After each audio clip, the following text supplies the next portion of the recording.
بیا یکم بشین.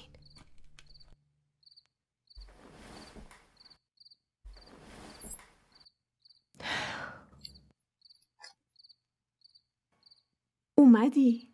سرپرستار خانم مریم، اگه بخوای همینطوری مرخصی پشت مرخصی بگیری، من مطمئنم پیشرفته تبدیل به پسرفت میشه. اینو بگیر، قرصتو بخور. باید بیخیال همین کارم بشی.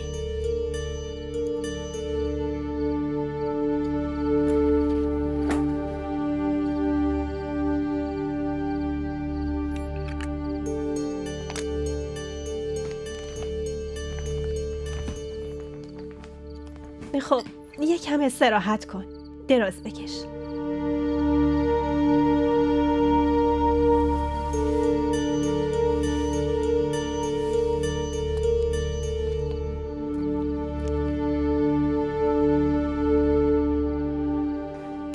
از صبح کجا بودی؟ با جمال رفته بودیم رستوران. اگه غذا میخواستی از خونه سفارش میدادی. برای چی پا شدی رفتی رستوران؟ حوصله حرف مفت ندارم. نرفته بودم ولگردی که. جمال صبح گفت که توی رستوران کار میکنه. بعد تو باهاش رفتی رستوران رو پیدا کنی؟ معلومه فائزه. از کارات سر در نمیارم. یه بار میشنوی میخواد بره ناراحت میشی.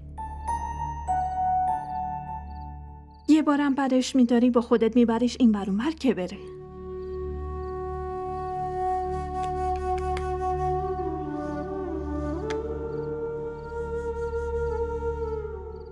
اصلا نمیتونی درک کنی چه حالی دارم فائزه.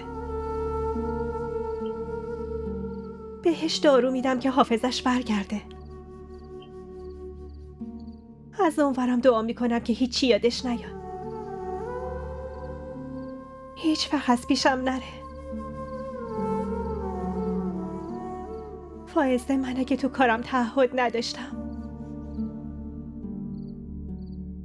اون چیزی رو که اون روز به شوخی بهم گفتی،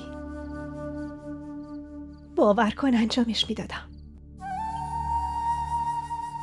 به جمالم دیگه دارو نمیدادم.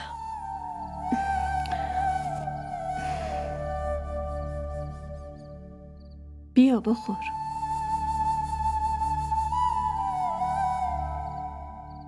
نه، گشنم نیست. یه چیزی با جمال خوردیم. حالا چی دستگیرت شد؟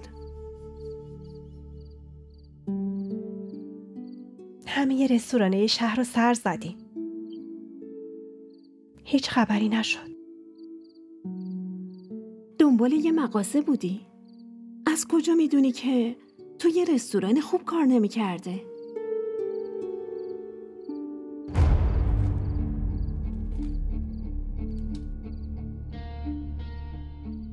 چی شده جمال؟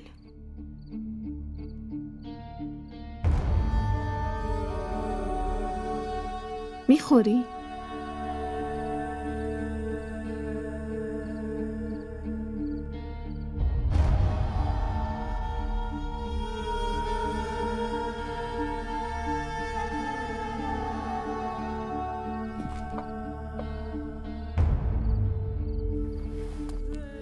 چی شده جمال؟